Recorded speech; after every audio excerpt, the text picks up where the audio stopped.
And now additional fallout today from a brand new report finding the dynamics of the American family are changing. According to the Pew Research Center, mothers are now the sole or primary provider in 4 out of 10 households that include children under the age of 18. Back in 1960, that number was just 11%. The report sparking a debate on Lou Dobbs Tonight over on FBN over whether this spells problems for families. Listen. When we're watching society dissolve around us, Juan, what do you think?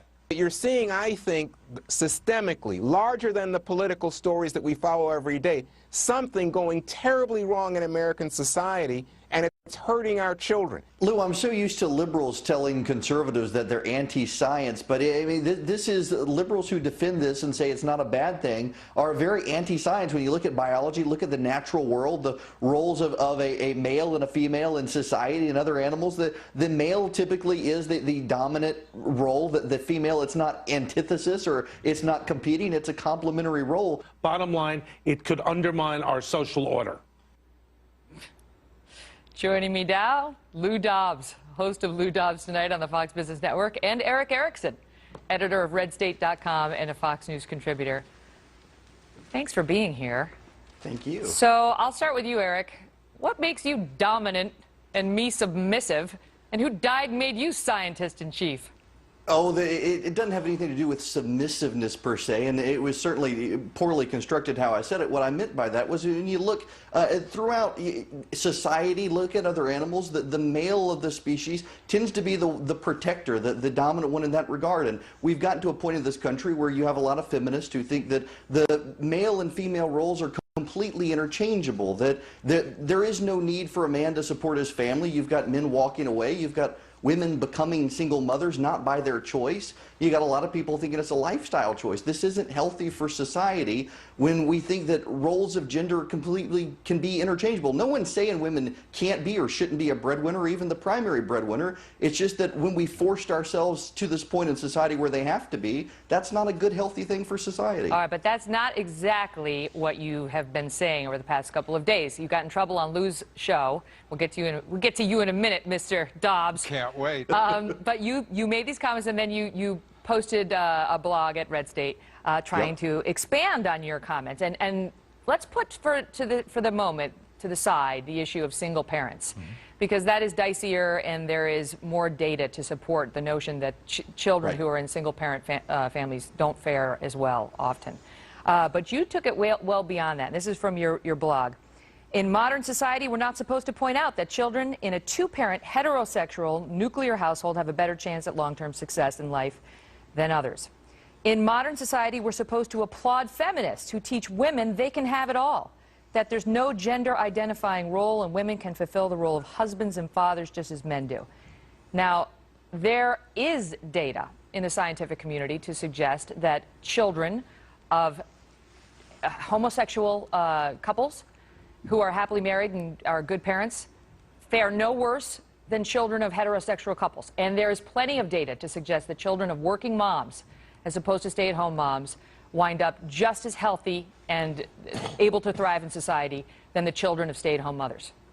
Yeah, you know, Megyn, I tend to dispute that data largely because it's been so self-selective. If you take the most comprehensive study, for example, of gay families that came out of the University of Texas, that the left has tried to undermine, the sociologists who studied it noted that many of these studies that show there are no problems are typically of high-income lesbian families. And when you study higher-income families, you're absolutely right. Working mothers are very high income, their children, there really isn't a big difference. But when you go into the middle class, where a lot of these issues are bubbling up, when you have a mom who's working 12 hours a day and a dad who's working 12 hours a day and they come home and they're also trying to be good parents, you can't have it all. And they're making compromises, and I'm not judging them, and no one should, but it's just a reality. You are, no, though. I'm not judging them. You are, because you come out very clearly and say that you believe that women who choose to work, instead of staying at home to, quote, nurture their children, and instead have the father do that, are imposing a worse future on their children than women who make a different choice, the choice you and your wife made. Megyn, I don't view it as judging. I view it as a statement of fact that when you've got a mom who's working full-time and then coming home trying to be a full-time mom as well, it's very difficult. And I think 3/4 of the public, according to the Pew poll, agree that it's much harder to do. Just because you have people who agree with you doesn't mean it's not offensive. And I know in look, your I in your understand it's blog, I know in your blog, you talk about how you believe it's feminists, and I don't know what the word is, some sort of liberals. Eco-liberals? What did you call them? Emo-liberal. Right. Yeah, I don't know what that is. About it. But I don't think I'm an emo-liberal, and I don't describe myself as a feminist. Either. But I will tell you, I was offended by your piece nonetheless. I didn't like what you wrote one bit, and I do think you are judging people. To me, you sound like somebody who's judging but wants to come out and say, I'm not, and now let me judge. And by the way, it's science, it's fact. Well, I mean, I have this is a list of studies saying your science is wrong and your facts are wrong. I want to get Lou in. Lou? You agree with this? Because you certainly sounded like you agreed with him when he was on your show.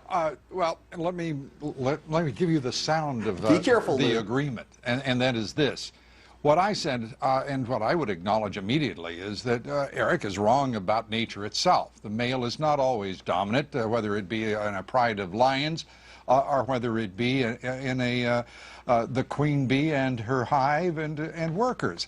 But when the Serengeti is on fire, and that's what I was saying, it is time to look at what the impact here is. We are looking at a war on drugs that we're losing. We're looking at an economy in which jobs are not being replaced with either equal pay or near equal pay with a replacement job. We are watching classic traditional jobs in construction, manufacturing that have been male dominated in the sense that they were the predominant number of workers disappearing. We are looking at a society in which change is the absolute hallmark. And for people, and for anyone, in any discussion, in any debate on what is happening with women in the workplace, to ignore the fact that we have marriages breaking up, shattering in this society, and we know that that reduces by at least Why are you attributing that to women in the workforce? Excuse me. Let me just finish what I'm saying, if I may, oh dominant one. The fact is Excuse me? that 3 times as many people in a single parent household are likely to end up with great psychological illness, with severe psychological illness. But we were putting to the side single-parent families. We were putting that to the side. We were putting that to the side. We can't put it to the side. You can't put it to the side. Yes, we can, Lou, because we've had that debate, and that's not what this debate was about. The debate, the place I took the debate. It's exactly what it's about. No, it isn't. It is not, because Eric took it. Think about the reason. Let me go back to Eric. Let me go back to Eric. No, because you're getting out of bounds. You're getting out of bounds on the safer territory. Let me go back to Eric, because this is from your blog. This is according to Eric Erickson, and I quote, "The truth. Kids most likely will do best in households where they have a mom at home nurturing them while dad is out bringing home the bacon." American Psychological Association 2010 study, according to a review of 50 years of research. Children whose mothers work are no more likely to have any problems than kids whose mothers stay at home. They studied 69 studies over 59 years of research. Your fact and your science, Eric, is not supported by the American Psychological Association, the American Academy of Pediatrics, Columbia University study, University of North Carolina study. I mean, why are we supposed to take your word for it, Eric Erickson's science, instead of all of these experts?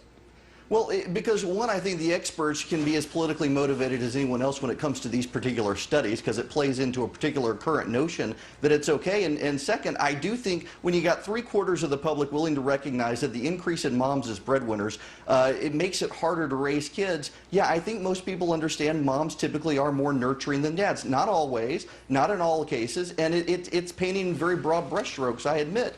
Do you know that in this country, in the 50s and 60s, there were huge, huge numbers of people that believed that the children of interracial marriages were inferior, were biologically inferior, and that is why it was illegal for blacks and whites to marry in some states in this country up until 1967. And they said it was science, and it was fact. If you were the child of a black father and a white mother, or vice versa, you were inferior and you were not going to set up for success. Tell that to Barack Obama.